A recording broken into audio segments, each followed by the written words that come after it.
Alors, comment trouver un stage au Japon dans l'hôtellerie?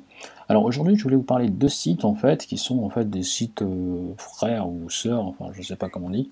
Bah, vous avez d'un côté, vous avez Booboosky, donc B-O-O-B-O-O-S-K-I,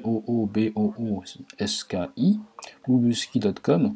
Donc booboosky.com, c'est un site en fait qui propose de travailler, enfin de faire un stage dans l'hôtellerie, donc que ce soit pour faire du ski ou pour travailler donc plus dans des stations balnéaires.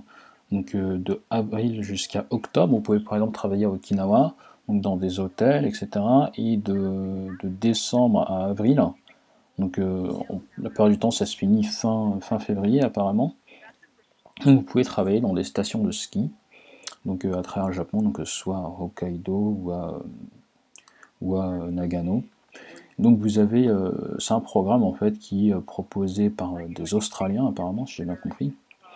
Donc voilà, quoi, c'est l'occasion pour vous d'apprendre le japonais en travaillant, mais pas seulement, c'est aussi, voilà, c'est aussi payé, donc voilà, c'est pas quelque chose que vous devez payer justement pour apply, pour postuler, vous êtes payé, attendez, c'est marqué quelque part, il me semble que c'est entre 110 000 yens et 125 000 yens par mois, alors c'est pas énorme, mais ça vous permet déjà de, de vivre au Japon sans avoir à payer de votre poche, c'est-à-dire que ça vous permet de subvenir aux besoins. Il me semble qu'il y a aussi des avantages en nature, donc il suffit de regarder sur le site.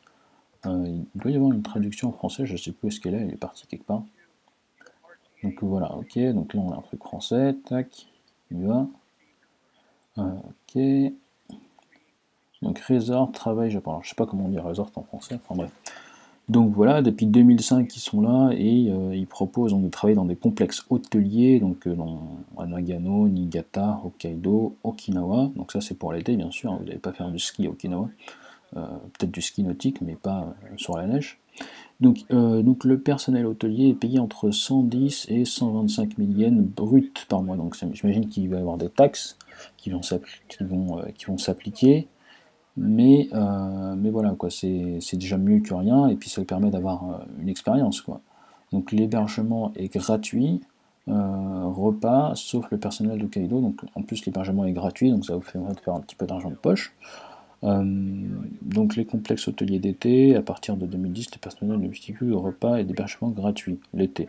Donc j'imagine que ça va pas reprendre un petit peu votre paye en été, mais voilà, il y a des trucs à faire. Je pense que pour quelqu'un qui veut obtenir de l'expérience au Japon dans l'hôtellerie ou tout simplement d'obtenir du travail au Japon et avoir une première expérience japonaise sans pour autant chercher comme un fou, ça peut être un bon compromis. Sachant qu'à côté de ça, donc ils ont un autre site qui s'appelle Japan Internship, donc dans lequel donc ils expliquent que c'est exactement la même offre que sur booboosky.com. Le seul truc, c'est quoi? C'est que sur ce site-là, ils offrent également, il me semble, quelques cours de japonais, et donc ensuite il faut écrire un essai en japonais sur votre expérience, et donc ça vous permet en fait ensuite d'obtenir des courses credit, enfin, des crédits comme à l'université.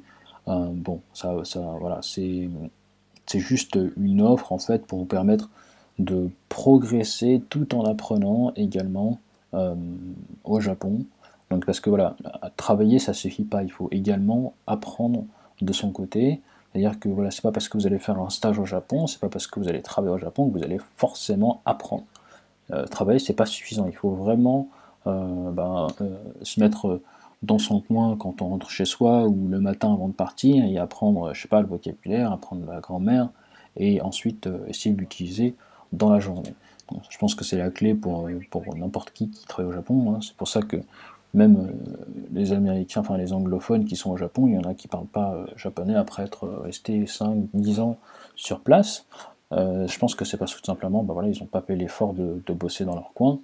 C'est pareil pour tous les étrangers qui vivent dans un pays où ils ne parlent pas la langue.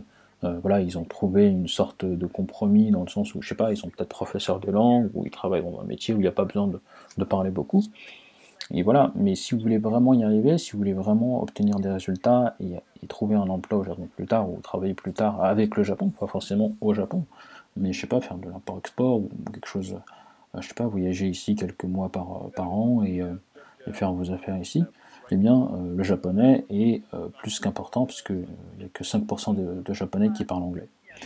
Donc voilà les deux sites, donc vous avez d'un côté japaninternship.net, celui-ci, et de l'autre côté, vous avez donc Booboski, donc Boobooski.